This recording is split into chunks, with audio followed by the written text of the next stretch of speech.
I know I haven't been getting a lot of videos out. He's kind of hit a wall at the end of the season. Been sick and running around doing other stuff, but back on some projects now. I'm getting ready to build some more lids. I got a number of lids I still want to get on. We're the 1st of December. It's really cold out there. I don't know, not as cold as some of you got, but we're running, 35 and raining and snowing, and it's just pretty miserable weather. But I got some things to get done, so I need to make some pollen sub. I want to get pollen sub in them and then wrap them up. And then hopefully within a month or so they'll be going to California.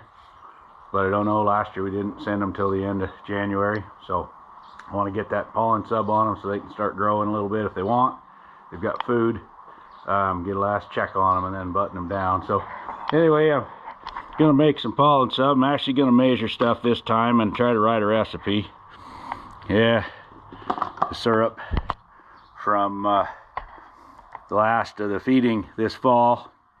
There's some bees in it. I'll strain those out, but it's really crystallized out there in the bucket, so I need to warm it up. I need to warm it anyway.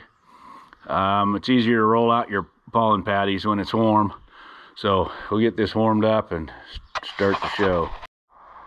Well, we're heating up kind of slow here because it's thick and cold. I don't want to scorch the bottom, so we're just letting her warm up slowly. Working on the lids that I've got to get done. So I've got a whole bunch of the plywood pieces are cut. See, they're over here and ready.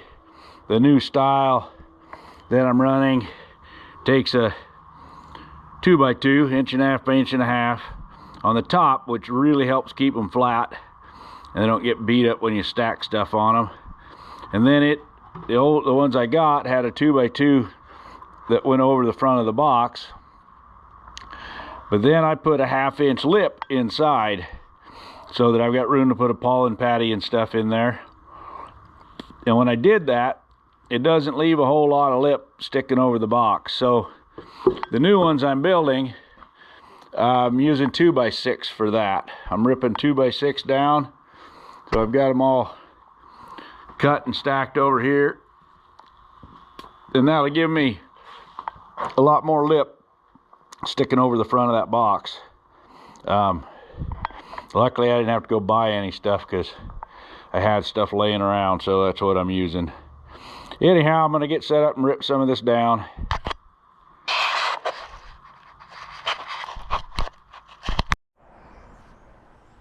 Right, we'll see if this GoPro will work better now that I warmed it up a little. It was freaking out on me. So I just added a 1/4 cup of salt to our solution. The solution has come clear. It's warming up really nicely. I don't want to show you because it'll steam up the lens. We're also going to add some amino acids and some olive oil. I'll also probably put in close to the last of my jug of Honeybee Healthy.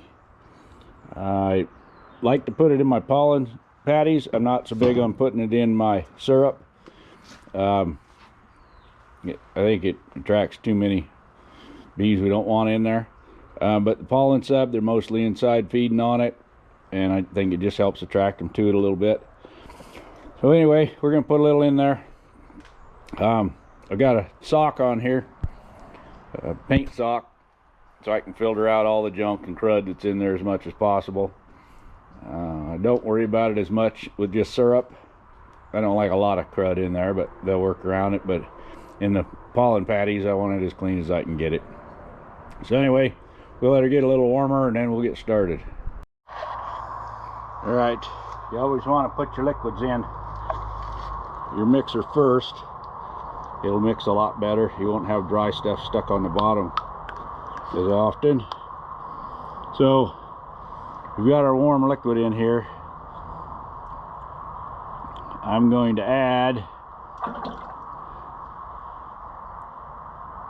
3/4 of a cup of olive oil.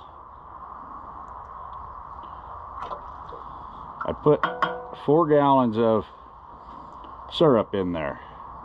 Now the problem with the syrup is I don't know exactly what the sugar concentration is, so it's hard, you know, for me to tell you guys. I do know it's better than 2 to 1 when they buy it, so I've been trying to figure it out. I'm going to put 3/4 of a cup of amino acids in also, and then I will adjust this by taste. If I need some more, or I need some more olive oil for the viscosity of it, I'll add it, and then we'll have somewhat of a recipe. All right, we got those in. We're going to start adding the pollen sub here real quick. I guess first I'll put in the Honeybee Healthy.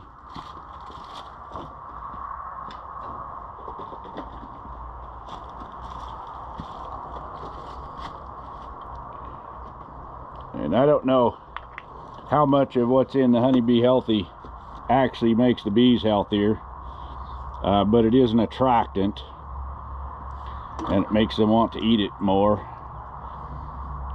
So we'll go with that. So I'm going to put a 1/2 cup in there, if for no other reason than I like the way it smells. So, all right, we'll start adding pollen sub and getting her mixing. So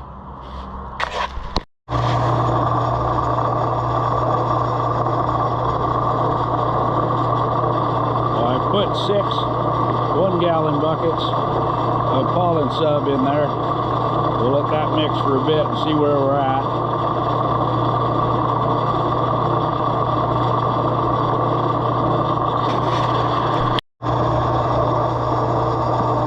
I believe it could be sweeter. I've tasted it. I'm going to add 1 gallon of just pure sugar. That's also going to help dry it out just a little bit. It's just a little bit moister than I wanted. But you got to be careful when you're mixing this. You can get it, or it feels really nice when it's warm, but then when it gets dry, it gets hard real quick. And the oil helps that. I like to add eggs to it also, but this time of year I don't have extra eggs. And there's so much sugar in there that the egg isn't going to go bad, especially if they're consuming it real quick. So it just adds a really good protein source. Well, I think we got it about like we want it. We'll take a bucket in and put it together, make the patties. And I haven't found any really good way to handle this stuff without getting it all over everything. Just put gloves on and get after it. It does wash off pretty well when you're done. But like most things with the bees, you're going to be sticky, and your clothes are going to be sticky, and everything in the shop's going to be sticky.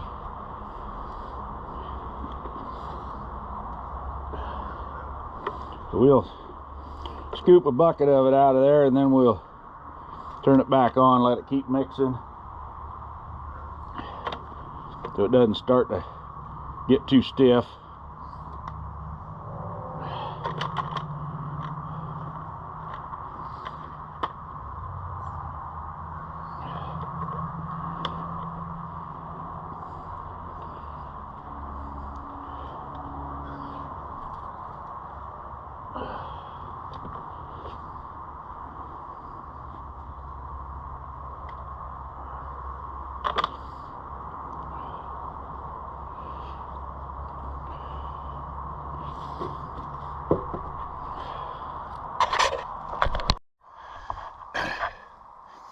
Well, I've been rolling it out here.